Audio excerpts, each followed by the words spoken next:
are going to Islay. Oh, I'm so happy. While not as beautiful as the island of Mull, probably, it does have far more distilleries. Yes, another island, Ryan. Yes, at least this island, you know. That's true. So here's what we're gonna do. We're gonna spend a couple of weeks in Islay. Islay's its own region, whiskey region in Scotland. So this week we're gonna travel north to south, and we're gonna hit a whole bunch of different distilleries, and then we're gonna stay here for the next 3 weeks, where we're going to do deep dives into kind of the big three Islay distilleries, Laphroaig, Ardbeg, and Lagavulin. And we're going to, do some really deep dives with that, with like Ardbeg yearly stuff, with a whole bunch of different Laphroaig caskings, and then Lagavulin as well. But I think we should get started because I can't wait anymore. Gary, tell us about where we are, where we were, and where we're going. Okay, so geographically, if you remember last time, we were in Campbelltown. So it's on the peninsula, just on the west side of Scotland. And Islay is actually not that far from Campbelltown. And so from Campbelltown, we'll probably drive a little bit north to Kinnacraig, and that's where the ferry station is. And we'll jump on the ferry and go across to Islay. And we'll actually arrive at Ryan's favourite place, Port Askaig, which is the famous mill story, the Isle of Mill, when he thought his Port Askaig was his Isle of Mill whiskey. I know, and I've corrected, and all I had to do was look at a map, and I would have avoided that embarrassment. But hey, now I'll never forget. On the other hand, so we'll basically depart the ferry and get off there at Port Askaig, and we'll actually go a little bit north on the island. So the first one we've got, really excellent, is this Bunnahabhain. Yeah. Which one of you wants to talk about the Bunnahabhain? Yeah. Ryan, I think it was you. I think that I donated this bottle to. Did you have this already, Gary? Did I give this to you when you were here in Austin? No, I've got a Bunnahabhain. Okay, so good. But so Chance, I gave you a dram of this. I think this might be one of my favorite peated whiskeys. Well, remember, it's not. It's okay. It's a good start. The reason we're starting Bunnahabhain is Bunnahabhain of the island, and some people dismiss Bunnahabhain because it is the non-peated whiskey on the island. However, that's their classic 12-year-old. This one, it's the 18-year-old that you're trying, and it's got a little bit of peat in it. But traditionally, Bunnahabhain is actually the non-peated whiskey of the island. Everything else, it's peated, except this one. However, that 18-year-old that you've got actually was a little bit of a peated expression. It'll just be a small amount.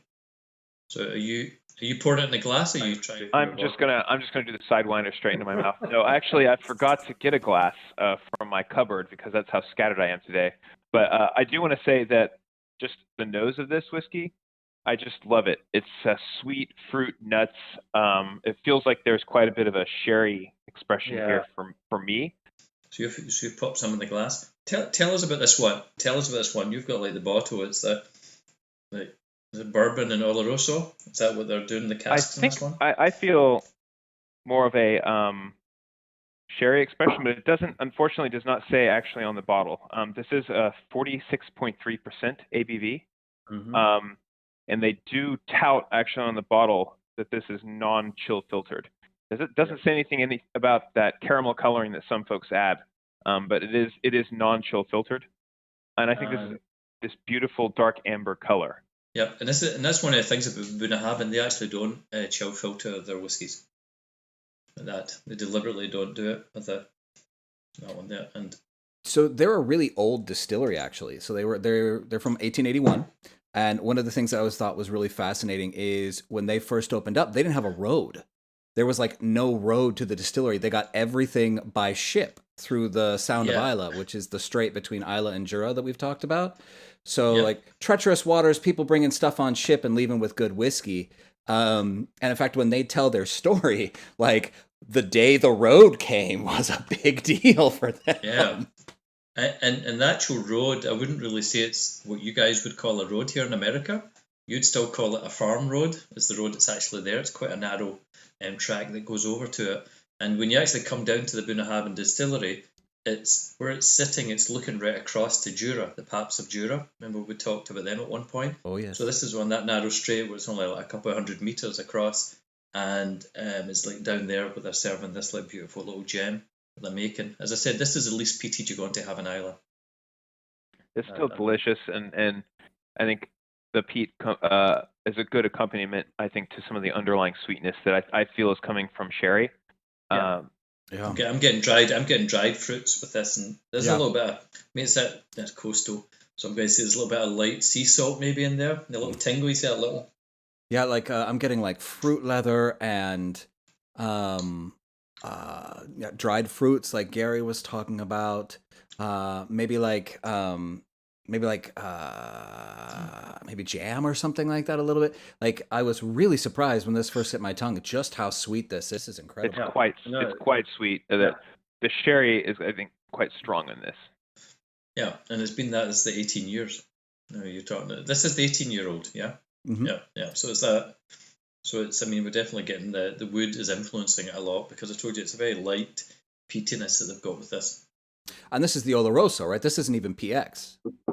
Yeah, it's Oloroso. I think this is almost certainly Yeah, Oloroso. it's Oloroso, yeah. They'll quite often it'll be a bourbon in Oloroso. It's amazing. And a great one to start with.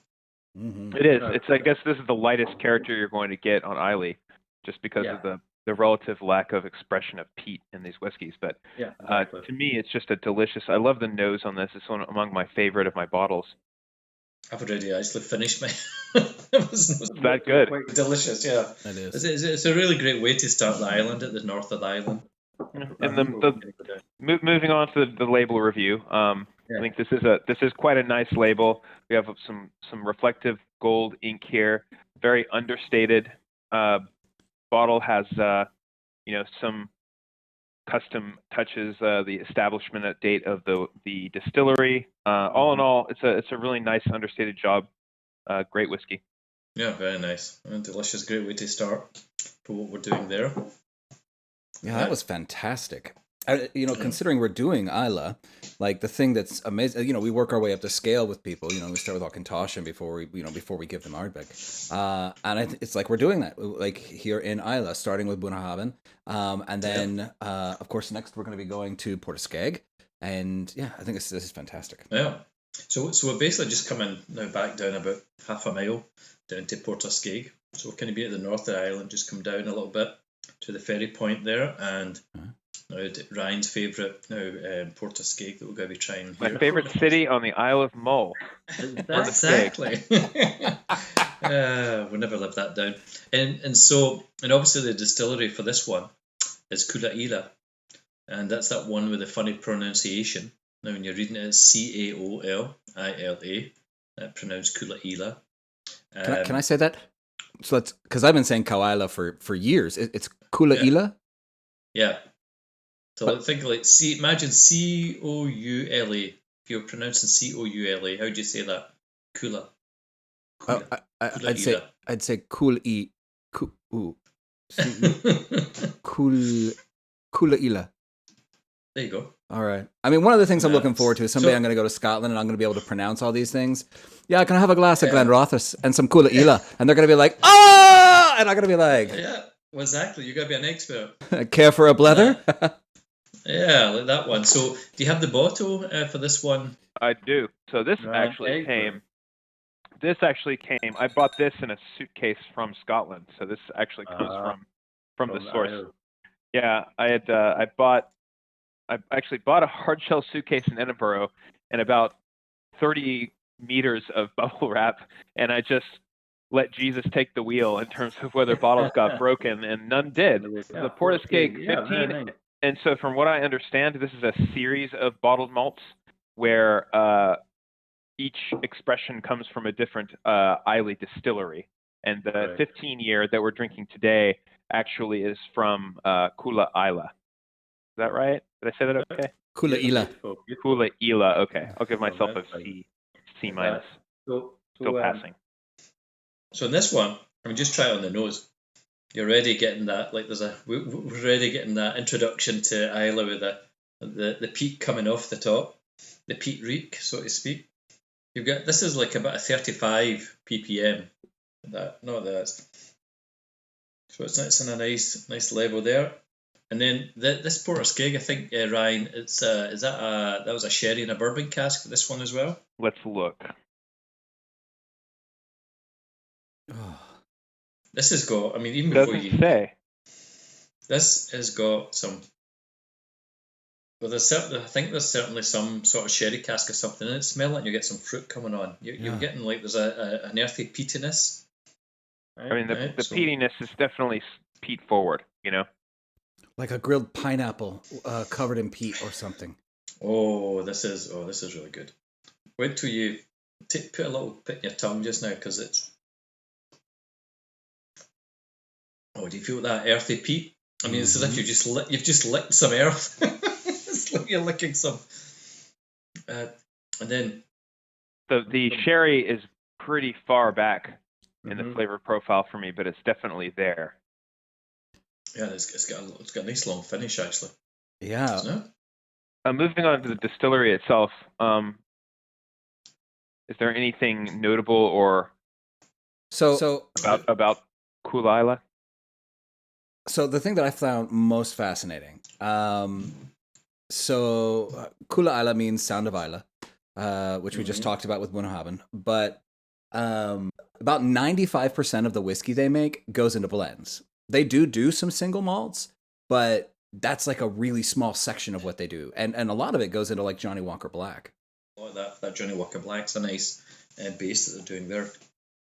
And then drops that one to 1846, so it's not like, it's in there, the mid 1800s. This one was formed, but obviously nowadays it belongs to Diageo and the big group there, but they're really leaving it to do some really nice expressions. Quite good. I mean, it was to be said, it's got a nice long finish. I'm getting some like dark berries actually in the finish there. In terms of the peat, I don't think this is the longest finish that I've ever experienced. No, the peat goes. You're right. The peat's there's going to be much longer. We're going to be getting to, but the peat is a nice in the middle finish, but there's something stays a little bit longer and lingers there. So I think that's maybe the remainders of the wood cask from sherry. Yeah, there's a pause, like in the finish. The finish goes, and then it starts, and then everything stops, and then it reverberates back up again. Up is not the right term there, but like. Yeah, that's really interesting. I really like that. Isn't it? It's really good. Yeah, this is lovely. Thank you very much. And I know for this one, they usually, the distillery usually uses first fill sherry casks for these ones. Oh. They're using that one. So it's now the balance now. If it's sherry and bourbon, so they're going to use the bourbon and finish with the sherry rind the usual way. They've got just to like note. But that is really nice. It goes against this peatiness as well. So that's going to be something we'll be exploring as we go through some of the other whiskies. So typically Kula Isla, they have like a 10-year, which is kind of their standard bottled. Correct. And then this is probably from the same casks, this Port Askaig. Yeah. They just left it in there extra 50% of the time. Yeah, and then they've put a little bit, and then they've put it in sherry casks as well to finish off. And the reason this might seem a little muted is that I just noticed this is a less than 46% ABV. This is a 45.8. So not a huge difference, but still one of the lower numbers that I've seen on a special edition bottle like this, at least. Oh, it's nice. It's good because you don't have to add any water to it. Just lovely on the palate. Nice, interesting finish there. So it's good. And then that first intro though was really good with that earthy peatiness. It was like, oh, hello, which is a bit of a step up from the Bunnahabhain that we've just been from. So these two are the two distilleries on the east. We'll call it the east coast of Islay, looking inland now towards like Scotland, but they're looking really over to Jura. Whereas the next one we're going to go to is a little bit further down the island, over to the west side or the left side if you're looking on a map. We're going to visit a couple of them down there. And I think that the first one we're going to do is the Kilchoman. That you've got, and the interesting one with this one. This, for a long time, was the first distillery in a very long time, and it was developed about 2005, and it was on some farmland that previously there had been a distillery there, and this was really exciting for everybody because not up until then, a lot of the distilleries, it was very established in what was happening over there. With this one, I think we're going to be trying that. It's the Loch Gorm, and Loch Gorm is I'll just pour a little bit. That Loch Gorm is it's the largest now freshwater loch that they've got on the island. And interestingly enough, And one of the things I was reading is the colour of it is the colour. Apparently, they try to reflect the colour that the Loch's got because the peatiness at the bottom gives it like this darker colour coming through. So this is what they've been doing because it was 2005 when Kilchoman was started. This they actually started giving them out at 4 to 5 years, and they were ready. So you think about now, we're 15 years in, now in 2020, and so now that they're starting to do some yearly expressions of things, and this is one of them, and this is this year's one. So is this yeah? So I think I must have a older bottling than you do, because this one mine was bottled in 2015. So this is a 5-year distilled 2010, bottled 2015. So yours is the Loch Gorm as well? Yes, It's actually called the Loch Gorm? Okay. Okay. One thing I like about this is that they do have tasting notes on the back that you can compare to. And according to the label, this is sherry cask matured, I suppose, exclusively. Yeah, it's an Oloroso. It'd be the one. Another Oloroso one. Oh yeah, they're giving good notes back here. Non-chill filtered natural color as well on this. Typically, I kind of like Kilchoman's label designs. Really classy, again, understated, custom inset on the bottle. Mm-hmm. Good colors, nice muted neutral color palette with some gold, reflective ink as well in there. Really nice bottle. Yeah, so And extra points for tasting notes and for cask type on the back of the label as well. Always good to know. Yeah, Man, that's excellent. I'm getting just so strong pepper on the nose. Yeah, pepper, and you have campfire in there as well. Yeah, even on the tongue chance, I'm getting a spiciness on the entry that is, the pepper kind of is exploding on my palate. Yeah. Oh, it's actually like a freshly cracked black pepper. Yeah, but it's like exactly. It's like a whoosh, a fiery, fiery explosion in your mouth there. That first part, then it just calms down till you start to get the next part. Oh, it's lovely. And especially, this is the first new distillery in Islay in 124 years when they first opened up in 2005. They're still the smallest distillery in Islay, and they're the only farm distillery. Their malt is made from barley that is grown around them in the fields next to them, then malted on site with the traditional floor malting, which nobody does anymore hardly. The only other one that we have reviewed that I know of is Balvenie, also does their traditional floor malting, right? Mm-hmm. But these guys take it a step further in that they're actually growing their own stuff. Mm-hmm. Yeah, they're going farm to bottle. Yeah, farm to bottle. Yeah. I think that's the first time that sentence has ever been said in English. I think that should be copyrighted. No, only previously said in Gaelic. I'm sure it's been said that, but no, it's these guys is great. And they're keeping the quantity down. And what was interesting, even when they were first putting out the 4 and 5 year olds, now in 2011 is when they first were putting them out. These bottles were coming, and the thing was they were still commanding a decent price because it's a small quantity, but they were actually really good. I think it's just that peat. There's something about the peat on the island that whenever you're just making the whiskey, the raw one coming off, you can just absolutely have it. Stick it in a barrel 4 or 5 years, and you're ready to get something that's really good. Oh yeah, just not the nose. I mean, I'm just getting it. For me, it's a fruity sweetness. The color, I feel, this is only a 5-year whiskey, at least my bottle is. So the color is pretty light compared to the last one that we did try. Flavor is there. The black pepper, I just can't get it out of my mind now.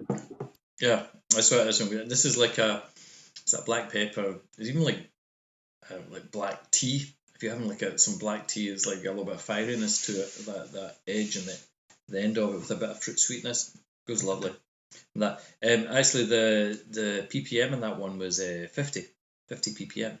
Oh. So in terms of ppm, Gary, what's low, medium, and high? A very good question. So obviously nowadays everybody's become a lot more knowledgeable in the peat that's getting used to dry the malt. So it's the very beginning of the process. Now you're drying the malt out, and the barley, and you want it to now germinate. You've got it wet, and then you want to dry it off. So you're drying it off, and while you're doing that, you've got to use the peat to now wrap around it some smoke, and it's got to bring some elements into the whole process. And so the low end of the peat is maybe like the 0 to 10, like that. And you know, Bunnahabhain's one. And back in the mainland, Old Piltonay, we had that one as another one. It's got that. And then you've got to have a group, so we'll say that's low. We're just having a little flavouring of it. And then you've got to have a grouping of them. It's maybe between like 10 to 25. That. And that's where some of our friends that we visited earlier, Highland Park, Talisker, a little bit lower, and that 10 to 25 there. And then, and I suppose it'll be like 4 groups. We'll call that the next group up. Then the next group is going to be that 25, we'll say, to 50. And that's where we're going to bump into the big 3, the Lagavulins, Lafroig and Ardbeg. They're going to be in that one there. And it's actually a very nice tee-up, Ryan, because after that, then you've got people experimenting with the really big, heavy ppms, and one of the ones that's now well known for that is Bruichladdich with their Octomore line that they've got, which effectively is becoming, at the beginning we thought it was going to be like more of a one-off, but they've actually started, now they've made it as a line where every year they're bringing out a new Octomore, and that's where basically, as people say, that is the real peat monsters, from the side of they're really drying that barley, they're putting in the percentage of the actual mix of the mash that's going in, the amount of the ppm is up now in the hundreds like that, and that's what actually, as we go on to the next one, we'll be talking about from there. But what gets interesting, just before we go there, is you would think the more peat you're putting in, you're just going to absolutely dominate with that peaty smokiness and all the flavour that are coming from it. And then you're on an island like Islay, and you've got, my goodness, it's a maritime type peat. You've got to get all of that in on top of it. But what gets interesting as we try on to the next one is, even though you're going up there, the cask then starts to make a really good influence on it. So that's actually a good segue into the next one. So Bruichladdich, now established 1881, but it was it was reopened. It closed and was reopened in 2001 by some guys, and there's a whole story sideline on them. This is the Octomore Comus. So I do have the bottle right here. This is from my collection that we exchanged last time you were here, Gary, and Chance at my house for a delightful time. There's a lot of interesting stuff on and about this bottle. I'm gonna do stats. So anybody want to take a guess at the ppm here for peat? 80. 80. Okay. It's going to be up over 100. Up over 100. Okay, so by Price is Right rules, Gary, you win. The closest without going over, you win the showcase showdown. The ppm actually is 167. Oh my goodness. ppm. So if you're talking about 50, we're sitting here, this little child of a malt, Kilchoman, sitting at 30 to 50, and this is a big bruiser at 167. But I'll tell you, from the very first time I picked this bottle up and tried it, I was like, oh, is that what 167 tastes like? Because to me, it's not overwhelmingly peaty on the palate. I hesitate to say that I was disappointed, but it was not, I didn't expect it. I expected to sweat peat for the next week or something. I don't know what I expected exactly. No, exactly. No, you expect it to be coming out of orifices and that. So let's look at it. Like the colour of it, it's like a light straw flavour. Yeah. And this is 5 year. 5 years. 5 years, yeah. Yeah, so they were basically, and in 2015 is getting towards the beginning of the Octomores. And I think what would be the number of that one? They've got them by numbers. So every year they're bringing out the different ones. So I think that's like 4.2, 167, and I guess the last is the peak. Yeah, so 4.2, yeah. And this year they're on, for example, 11.3. So you've actually got yourself a keeper there in the sense of that 4.2 no longer produced. It's actually a very expensive bottle you're sharing with us. So thank you very much, Ryan. One of 18,000 bottles according to the label. And I do want to say that this bottle, I'm not in love with it. The frosted glass, it just looks like something you would get at bottle service at a LA club or something like that. Just it's a little bit tawdry. I'll be honest with you. A little bit. Well, I think they've gone commercial. And that was the guys at Bruichladdich. They were about commercialising a lot of things. Something you'll be really interested in, Ryan, because you're like our like cask specialist or cask lover. They actually finished this year off in a Chateau d'Yquem. I don't know if you know that. That's that Sauterne, really sweet. Interesting. So it's that they finish it off in that. And so what's interesting is, and I can't wait to I'm going to taste it in a second, is you've got that sweet Sautern cask is getting put against this heavy peat monster, as you've said. This is a bruiser. So it'll be interesting. Let's think about that as we're. Because typically, what I see, and I have a couple of bottles as an example. Actually, I have a Kilchoman, which is a 3-year, and what they did to counterpose the peat was to put that guy in a PX cask. So a very, very heavy, rich, syrupy sweetness. And this is going to be a Sautern is a white wine, right? It's just a sweet. Yeah, it's a sweet wine. This is a very expensive chateau. This is really expensive cask that you're using for it, or a wine cask from a very expensive wine. But let's. This is amazing. I mean, I now have to buy every Octomore that ever comes out for the rest of ever. Oh god, that's so good.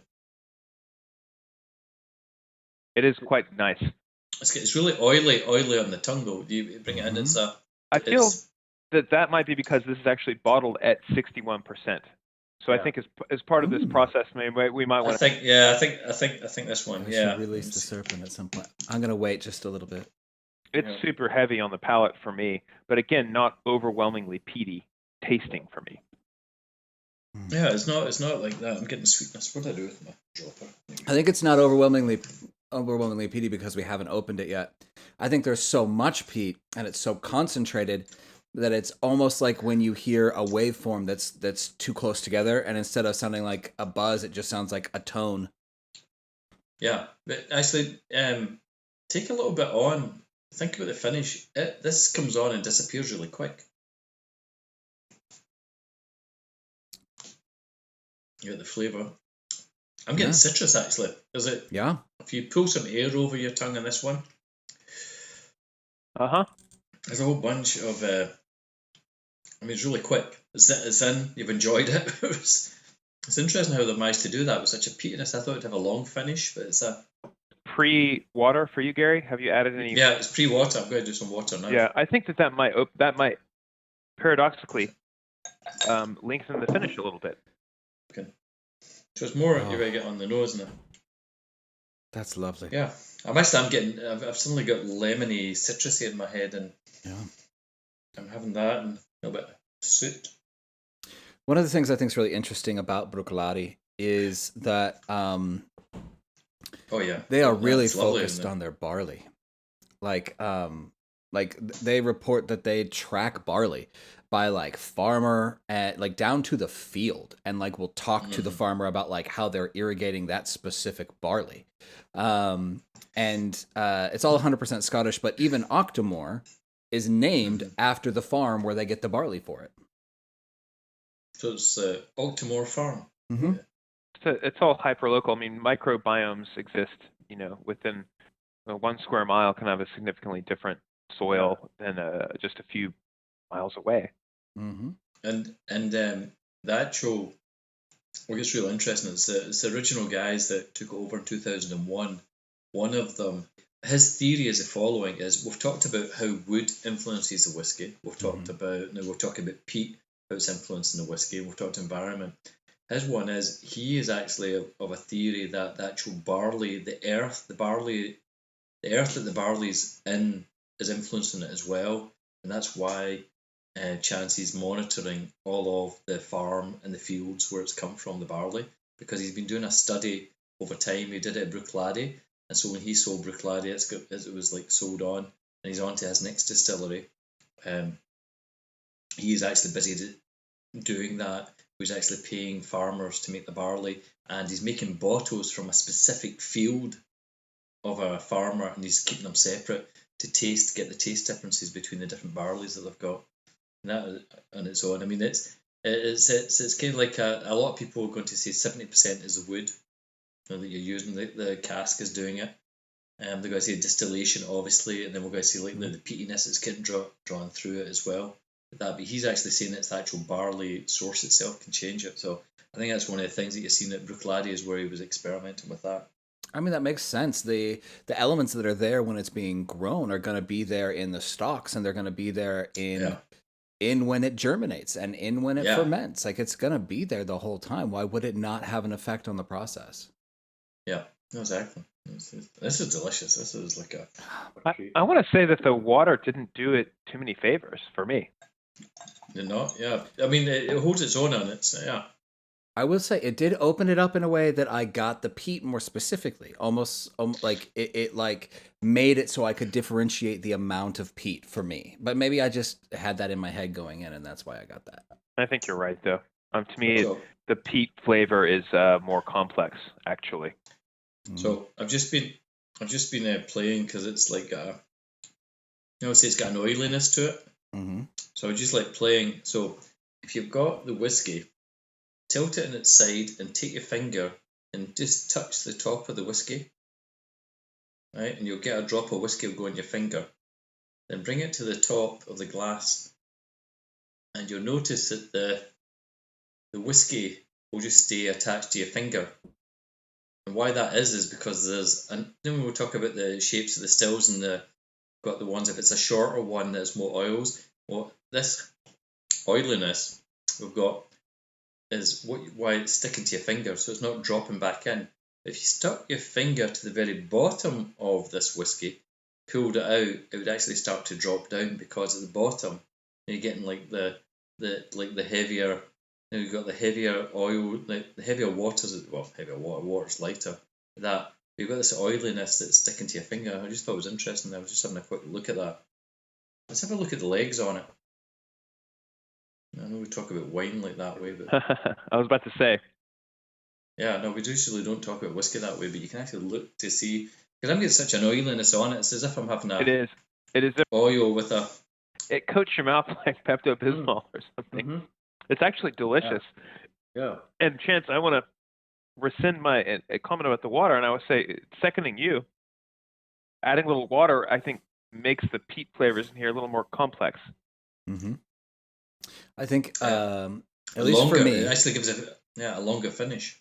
yeah, I feel like I can feel the ins and outs of the peat a little bit more, like I would with an Ardbeg or a Lafroig, because it just got a little bit more opened up. Whereas previously, it was just so much that my palate couldn't differentiate between the different, valleys and mountains.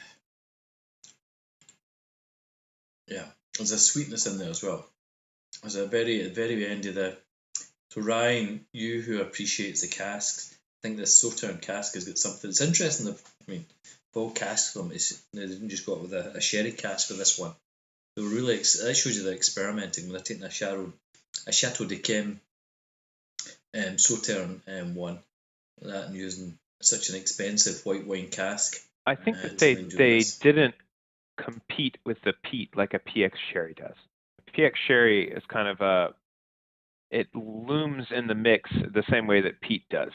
Yeah. But what they did with the Sauterne was they had there's, I feel, an underlying kind of sweetness here Mm. that the peat overlays instead of them being peers, Yeah, you're right. Well, that's that water, by the way, extends the finish. Got nice warmth. This is great. We should move on, because I Okay. am ridiculously excited about this next bottle we're going to try. The next bottle, Bowmore. Oh, yeah. Devil's Cask. Oh yeah, right. So on the island, the capital of Islay is called Bowmore. So it's a village or town of Bowmore, and I'm going to put here. This is the Bowmore Devil's Cask. So Bowmore is actually the oldest distillery on Ireland. That 1779 in the capital of Islay. So this is the oldest one in 1779, owned by a guy called John Simpson. At that, and what I want to talk about this one is it's the capital, so it's also got one of the main churches on the island. And if you think about the religion of the islands of Scotland was actually a very Protestant type, very Puritan type religion. And the church beside Bowmore, the actual distillery, I'm talking like within 200 yards of this up a hill, is a round church. And if you're looking at this church, you say, oh, that's an interesting church. This white round building that, you see the doors that will go into it, and so it's a very much a round one. And here's like the story of this one. It's called the Devil's Cask. So the story is this: the good townsfolk of Bowmore back in the day, the devil had come into the church, but their church is built round, so there's no corners for the devil to hide. So the folks of Bowmore, I don't know, I'm giving you an anecdotal story. the folks of Bowmore, they chased the devil out and they chased him down, and apparently, the story goes, the devil ran into the distillery, and the devil jumped into the alcohol, was distilled and was put into casks, and those barrels left the island, and the devil then came to the mainland and was transferred around. Now this is like we're trying like the Devil's Cask number 3. They've done 2 or 3 versions of this. ppm wise, peat wise, to get a first layer of it, we're down to 25. So remember that. So it's going to be a nice little flavour of it, but not overpowering or anything like that. Also, the colour of it, if you see how dark this is, they've not added anything to it. And this is like a nod to you, Ryan, once more, because you, sir, who love the sherry cask, this is first fill Oloroso and PX sherry casks. This has been put in. However, it's not got an age statement on this. The first ones were like 10 years they were doing them. This is like a special edition they've done. And some people complain about the Bowmores. Bowmores have had a mixed reputation. Sometimes folks can be a little bit off and on about Bowmores. But this is one of the things they've actually done really great, is this Bowmore as the Devil's Cask that they've been bringing out, putting in these ones. And it's because you get that real balance, that peatiness, then you've got that sherry flavours going across it. So pour yourself some of that. This smells amazing in the same way I feel that the Bunnahabhain 18 is amazing to me personally. I mean, just on your nose before you've even like tasting it, there's 2 things I'm going to give you. I'm going to plant sea salt, and I'm going to plant chocolate. Right, so first, I'm planting those 2 things in your head as we're. I get chocolate. As we're going to like. I try get it. chocolate Yep. immediately. I get that sea salt immediately. And I'm giving you that chocolate, a little bit of sea salt, like that before we even get into this one. Let's like taste it a little bit. Oh, there's that chocolate. Yeah. Now, That's nice. Oh man, isn't it? I knew you'd like this Woo! one. This was. That's superb. Wow. Is it? I think the next time Devil Cask come out, Ryan, you're running to the shop Could that's won be. this one and take a chance. But I mean, that's a hazard with dram and a blether, both for us and I'm sure our listeners, is now I want every bottle we talk about all the time. This is awesome. This is so good. What's the ABV on this guy? This one. It's 56.7. So it's a tad above the average mid-40s for the ABV. That one there. So it's good. You could add a little drop of water to this one. And To me, this is fairly toasty. Like there's a lot of Oh. caramelized notes, like something has been toasted. Mm-hmm. It's a very warm, and it's I not mean- warm in an alcohol way. It's a warm in the same way that. Am I getting coffee? I'm telling you, I'm getting like as if like, I'm not a coffee drinker, by the way, but I'm getting like, when I smell like coffee, is not. Maybe that's it. Yeah. A dark cocoa or a coffee or... Yeah, it's a combination of those two. But isn't that amazing, guys? What this has done with that? They've taken that peatiness, they've wrapped like that Oloroso and PX cask around it. They're producing this like a beautiful little monster. Mouth-watering. Yeah. This is one. Mouth-watering. Wow, this is really good. I like this a lot. Lovely example. Actually, I'm going to add a little bit of water now that I said it's 56.7, just to see if it does anything to that. The Say- water I can live without. It doesn't need it. It doesn't need it because it's I just think so, it to me it attenuates some of my favorite aspects of it, which is that kind of malt toasty richness. Yeah.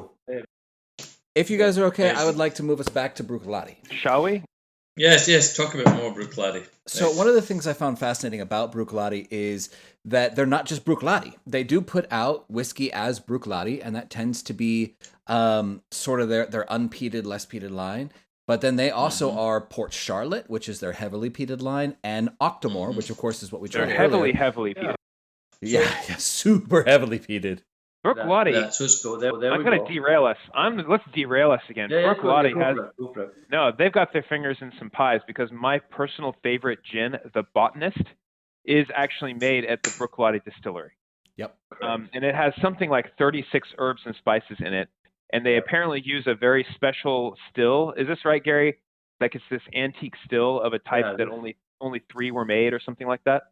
Now, you've just uncovered the dirty secret about Scotland. Scotland is actually one of the major gin producers of the world. Hendrick's? like that. But we don't market it as a gin country. The gin is on the side, but you guys know Hendrick's. It's one of the major brands. It's the Edinburgh gin, for example. You've got Botanist. There's a lot of the distilleries actually have a gin line, but I don't want to talk about that today. So I want to Let's talk stay about back in that Bruichladdich. still. I want to talk about that still, though, and I want to talk about it with Bruichladdich because Bruichladdich has resisted modernization. They haven't gone to computerized distillation and that sort of stuff. In fact, most of the machinery in the distillery plant is the original machinery, from when it was founded. Which in 2001 when it was refounded? No, my understanding is I think it was the Wilson brothers or something from 1881. They've still got some of that. 1881. Oh my goodness, that's crazy. That's great. Now I could be wrong. I was wrong. No, good research, chat. No, good research, chat. No, I'm not arguing with you. I'm not. I thought so. I want to share with you a quote that I found as I was doing this research, and I thought it was fantastic. So most of the original machinery is still in use today. No computers are used in production, but instead the processes are controlled by skilled artisans who pass on information orally and largely measure progress using dipsticks and simple flotation devices. Old school, man. I'm going to reuse that as a quoting system. Imagine we should use that about describing in modern day technology. Yes, the artisans. I'm going to refer to my fellow office workers as artisans who are reflecting on and passing things verbally or orally to the. Jeez, that's great. That's so good. And of course, they're maintaining these measures through things as simple as dipsticks and floating mechanisms. Well, exactly. I think that through a lead pencil, one can still maintain and share things. Anyways, exactly. Maintaining documentation with nothing more than a dead tree and a piece of stone. Yeah. So, Chaz, I seen behind you. You have the Port Charlotte there, the 10-year-old. Let's finish with the Port Charlotte. So that's a distillery that's just down the road from Bruichladdich. And this is these guys now. Bruichladdich are using it as their heavily peated one, which is interesting because I call it heavily peated. But with Octomore is coming out of the actual Bruichladdich distillery. Mm-hmm. So we're going back to this one here on the Port Charlotte. So this is a nice way to finish. Yeah. So we've kind of gone up to. I mean, I'm sure there's Puritans are going to say, guys, you guys screwed it up because you didn't finish with the Octomore.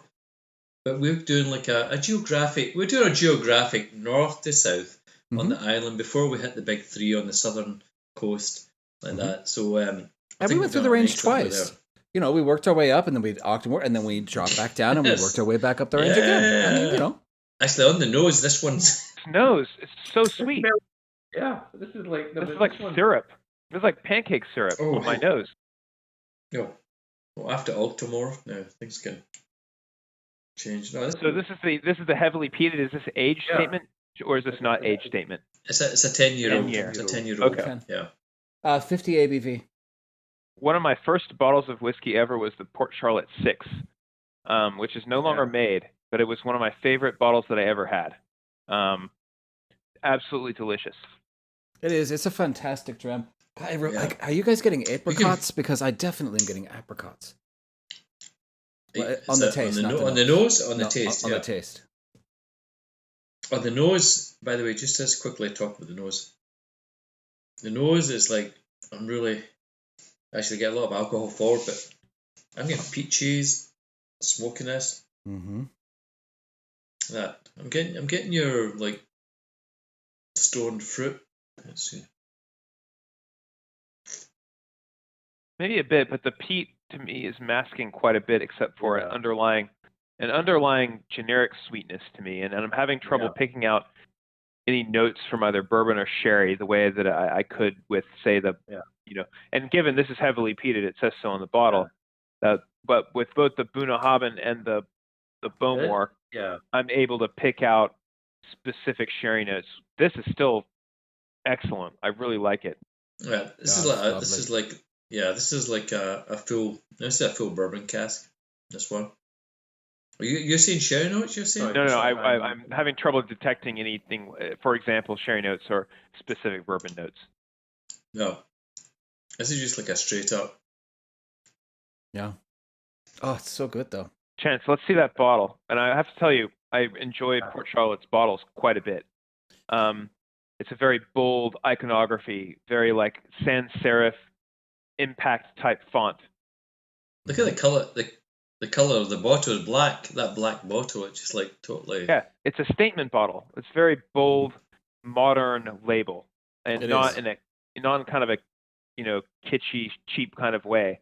And then if you look at the tin, at least on the old Port Charlotte 610, it had a pure white tin. I think PC was in gray.